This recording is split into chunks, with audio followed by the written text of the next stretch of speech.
ठीक है, कल हम लोगों ने देखा था, मतलब अभी इससे पहले हम लोगों ने टॉपिक को देखा था क्या, दाएं हाथ का अंगुष्ठ नियम और वृत्ताकार धारावाही चालक के कारण केंद्र पर चुंबकीय क्षेत्र और अक्ष पर चुंबकीय क्षेत्र। ठीक, सब हम लोग देख चुके हैं। अब इसके बाद हम लोग कहाँ आ रहे हैं, एम्पियर के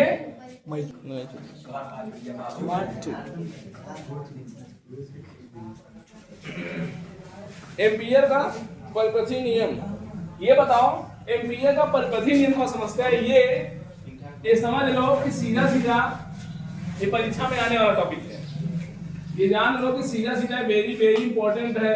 ये ठीक से आएगा। हाँ, और ये सीधा परीक्षा में आना ही आना है। ठीक, ये और इसका अनुप्रयोग समझ गए। एक बात जान लो, अभी इसके पहले आप लोगों को पढ़ाया गया था गॉस का नियम। इसके पहले वाले टॉपिक में आप जाओ, सेकंड चैप्टर में, पहले वाले चैप्टर में, वहां आपको गॉस नियम बताया गया है। गॉस नियम और एम्पियर का परिपथी नियम, ये दोनों वेरी वेरी इंपॉर्टेंट है। मतलब यहाँ दोनों टॉपिक से एक एक प्रश्न आना 100% है। इसलिए इस टॉपिक को सब लोग बढ़िया से सीखो, ठीक है ना। एम्पियर का परिपथी नियम और उधर गॉस का नियम और गॉस का अनुप्रयोग। इधर एम्पियर का परिपथी नियम, एम्पियर का अनुप्रयोग। अभी इसका अनुप्रयोग भी है। ठीक, इसमें आपको मुख्य रूप से जो बताऊंगा, दोनों में से आपको अच्छे से जानना है और बहुत सरल भी है। ठीक, चलिए समझते हैं एम्पियर का परिपथी नियम क्या है।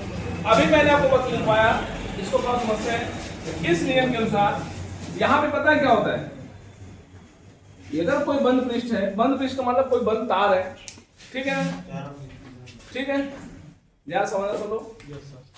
अगर मान लो कि इसका हम कोई भाग ले लें डीएल, ठीक है, और इस डीएल भाग में के कारण जो चुंबकीय क्षेत्र पैदा हो रहा है वो मान लेते हैं क्या, बी।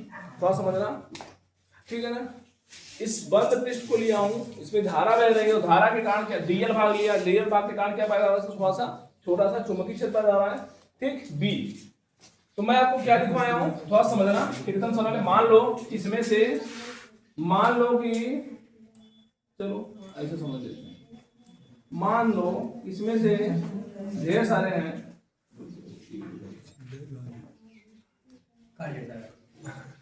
ढेर सारी धाराएं इस तरीके से बह रही हैं, जिसका नाम है मान लेते हैं I1, ये है I2, ये है I3, ठीक है ना। देखो, एम्पियर का जो परिपथी नियम है वो एक बंद पृष्ठ लेता है, जैसा कि गॉस नियम बंद पृष्ठ ले रहा था। बंद पृष्ठ हम लोग मानते थे न कि कोई पृष्ठ होता है, ये हम फील कर रहे हैं, महसूस कर रहे हैं अपने आप को। हम जान रहे हैं कि वास्तव में होता नहीं है। एम्पियर का जो ये क्या कहते हैं इसको, बंद पृष्ठ जो हम माने हैं चारों तरफ, ये तो धाराएं बह रही हैं, और मान लेते हैं कि इस पॉइंट पे चुंबकीय क्षेत्र का मान क्या है, बी है, और ये जो परिपथ हम माने हैं इसका एक छोटा सा भाग क्या ले लेते हैं, डीएल, ठीक है ना। अब तुम्हारा मानो ये परिपथ यहां भी मान सकते हो ऐसे बड़ा सा, तुम्हारा मानो और बड़ा सा मान सकते हो। बड़ा से छोटे से कोई मतलब नहीं, लेकिन ध्यान दो, मतलब तब हो जाएगा जब आप ऐसा ना बना दो कि दो ठू अंदर हो और एक ठू बाहर हो, तब ये समस्या करेगा। सभी के सभी धाराएं कहाँ होनी चाहिए, अंदर होनी चाहिए। कहाँ होनी चाहिए, अंदर। किसके, इस बंद पृष्ठ के अंदर होनी चाहिए। ठीक, तो ध्यान समझना, बहुत सिंपल नियम है। अगर दिमाग लगा करके पढ़ोगे तो निश्चित रूप से याद हो जाएगा, नहीं तो नहीं लिख पाओगे इसको। ठीक, थोड़ा सा दिमाग चला कर काम करना है हम लोगों को। ध्यान दो मैं क्या बोला हूं, इस नियम के अनुसार, इस नियम के अनुसार किसी बंद पृष्ठ के अनुदिश, किसी बंद पृष्ठ के अनुदिश, ध्यान समझना, चुंबकीय क्षेत्र का, ये चुंबकीय क्षेत्र है, किसी बंद पृष्ठ के अनुदिश चुंबकीय क्षेत्र का रेखीय, रेखीय माने डीएल भाग, चुंबकीय क्षेत्र, डीएल को हम लोग क्या बोले, डीएल क्या है कि हमारे मान लीजिए बंद पृष्ठ का एक छोटा सा क्या है, भाग है। तो जो बंद पृष्ठ है हमारा, अगर हम छोटा सा भाग ले ले तो कैसा होगा, लगभग एक लीनियर एक लाइन दिखेगा आपको। जैसे मैं अगर ये वृत्ताकार तार काट दूं, छोटा सा ऐसे कैंची से काट दूं बहुत छोटा सा, तो आपको एक सीधी रेखा दिखेगी, ऐसा लगेगा कि सीधी रेखा है, ठीक है ना। तो ये रेखीय काम, रेखी की तरह, मतलब एक रेखा की तरह व्यक्त करेगा। इसलिए मैं डीएल को क्या कर रहा हूँ, रेखीय। तो ध्यान दो, इस नियम के अनुसार और सिस्टमैटिक समझो कि फार्मूले के अकॉर्डिंग खूब अच्छे से याद रहेगा, मैं इसकी लिख नहीं पाऊंगा। समझो, इस नियम के अनुसार, किसके, इस एम्पियर का परिपथी नियम के अनुसार, समझ गए ना।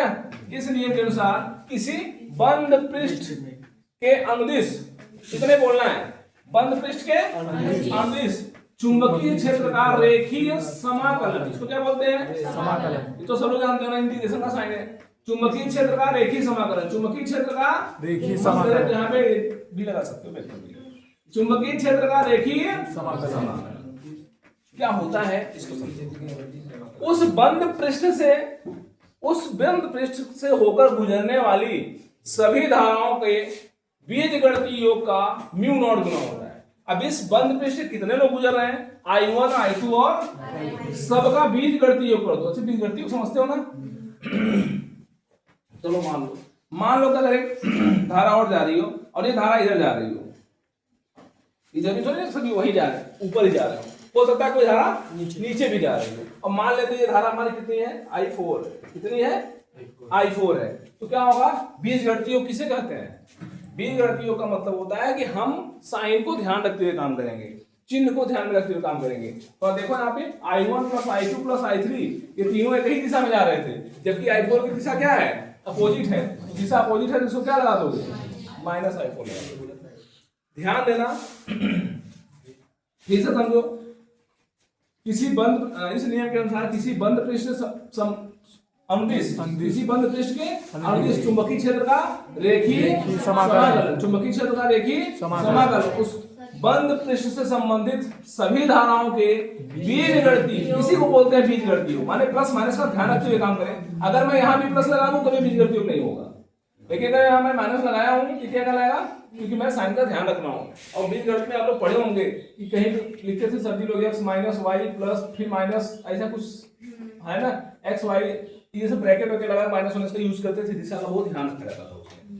ठीक, तो ये है हमारा सभी धाराओं के बीजगणितीय योग का म्यू नॉट गुना होता है। म्यू नॉट गुना माने म्यू नॉट का गुणा कर दोगे उसमें। ठीक, अब एकदम देहाती आपको बता रहा हूँ, एकदम देहाती आपको बता रहा हूँ, जैसे आप लोग गाँव में समझ पाते हैं। चुंबकीय क्षेत्र का रेखीय समाकलन, अगर मान लो भूल गए दुनिया भर का बवाल, तो लिखवाया हूं एक सही कंसेप्ट देने के लिए। बाकी अगर भूलते हो तो आपको सीधे सीधे लिखना। क्या?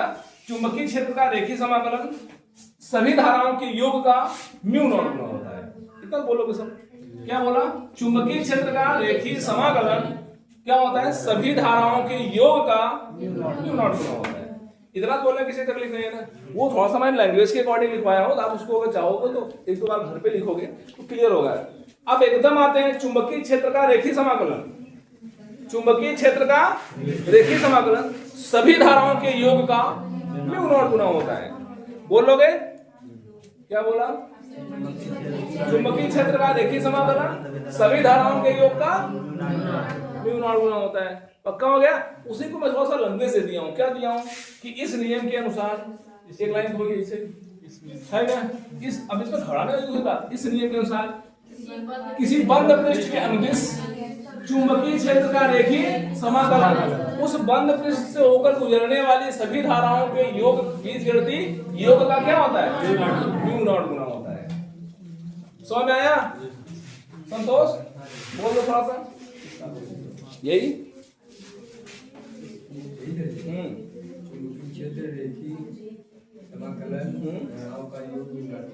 फिर से थोड़ा और मजा लेता ना, सस्ता मत बोल दो, दशा खराब हो बेचारे। चुंबकीय क्षेत्र ऐसे बोल सकते हो, चुंबकीय क्षेत्र का रेखीय समाकलन। ठीक, प्रवाहित सभी धाराओं के बीजगणितीय योग का सभी धाराओं के बीजगणितीय योग का सभी धाराओं के बीजगणितीय योग का म्यू नॉट गुना होता है। तो थोड़ा सा और फॉर्म हम लिख सकते हैं। क्या? Dot dl is equal to mu naught. पता है जोड़ को हम लोग समेशन लिखते हैं। क्या लिखते हैं? ये जानते हो इसको? आप लोग मैथ में पढ़े होंगे, जब संख्या पद्धति आपको पढ़ाई गई होगी वहां पे लिखा होगा summation of n is equal to होता है 1 plus 2 plus 3 plus 4 plus up to so on. चला रहा है ना? समेशन का मतलब जोड़, समेशन का मतलब जोड़। अब सभी धाराओं का क्या? सभी धाराओं को क्या मान सकते हो? मान लो कि यहाँ पे I1 plus I2 plus I4 है। कहीं ऐसा भी हो सकता है कि ढेर सारे हों, या कहीं ऐसा भी हो सकता है केवल अकेला भी हो, है ना? यहाँ पे क्या लिख सकते हो? Summation of I। Summation of I क्या बता रहा है? सभी धाराओं का योग। समझ आ गया? ये है हमारा क्या? एम्पियर सर्किटल लॉ, जो बहुत इंपॉर्टेंट है। इतना इंपॉर्टेंट है कि मैं बता नहीं पा रहा हूँ, सीधा एग्जाम में आएगा ही आएगा। ठीक, एम्पीयर का परिपथ नियम। अभी इतना ही नहीं है, अभी इसकी कहानी थोड़ी सी और है। अभी इसका एप्लीकेशन मुख्य कौन होता है, इसका एप्लीकेशन होता है। जिसे गाउस का नियम पढ़े, गाउस के नियम से ज्यादा इंपॉर्टेंट कौन है, उसका अनुप्रयोग है। ऐसे ही एम्पीयर का परिपथ नियम है, उससे संबंधित है ये। वहां भी देखो यही कहानी थी, वहां एप्सिलॉन नॉट गुना था, यहाँ पे म्यू नॉट गुना। चूंकि वहां पे विद्युत क्षेत्र की कहानी चल रही थी इसलिए एप्सिलॉन नॉट लिया गया था, यहाँ पे चुंबकीय क्षेत्र की कहानी चल रही इसलिए म्यू नॉट गुना लिया गया है। समझ आ गया? तो इसको आप लोग फिगर ड्रा करो और इसको छापो। मुझे बताइएगा, एक हमारे पास एम्पीयर सर्किट ला है, ठीक है, एम्पीयर सर्किट है, हमने धारा बहाया है। ये धारा है 3 एम्पीयर, ये धारा है 2 एम्पीयर, ये धारा है 4 एम्पीयर, ये धारा है 6 एम्पीयर। समझ आया? इसमें आपको बताना है कि अगर हम एम्पीयर का सर्किट ला लगाएं, एम्पीयर का परिपथी नियम लगाएं, तो चुंबकीय क्षेत्र का जो रेखीय समाकलन होगा, चुंबकीय क्षेत्र का रेखीय समाकलन जो होगा वो कितना होगा, बोलो? हाँ, इसको जोड़ना है। तो कैसे जोड़ोगे? जो ऊपर जा रहे हैं उनको प्लस रखना है, जो नीचे जा रहे हैं उनको माइनस रखना है। ये तो यहाँ पे दिखा गया है। तो ऊपर जाने वाले कौन है? ये है और ये 4, ये 3 ठो है। 6, 4, 10, 3 और 13 में से 2 ठो कहाँ जा रहा है? नीचे जा रहा है। कितना बचा? अर्थात यहाँ पे क्या लिखोगे? यहाँ पे पूरी की पूरी धारा माने म्यू नॉट और गुणे क्या, आई माने 11 एम्पीयर धारा बह रही है। समझ आ रहा है ना? तो मेरा मतलब क्या है कि अगर कोई परिपथ ऐसा दिया हो और आपसे पूछे धारा कितनी जा रही है, कितनी आ रही है, तो आप इससे धाराओं को जोड़ पाओ, घटा पाओ, क्या बीजगणित। तो यही है चुंबकीय क्षेत्र का रेखीय समाकलन, प्रवाहित धारा का म्यू नॉट गुना होता है। चुंबकीय क्षेत्र का रेखीय समाकलन प्रवाहित धारा के म्यू नॉट गुना होता है। समझ में आया ना? अब यही थोड़ा सा धारा का बीजगणित वगैरह बताओ कि ज्यादा सही रहेगा। ठीक कर लोगे ना? ऐसा आएगा तो अब इससे ज्यादा इंपॉर्टेंट इसका अनुप्रयोग है। ठीक, तो हेडिंग करिएगा सब लोग, एम्पीयर के परिपथी नियम के अनुप्रयोग। मैं ही आगे बढ़ा रहा हूँ। एम्पीयर के उसी पर दूसरा उसी पर तुम लोग लिखोगे, मतलब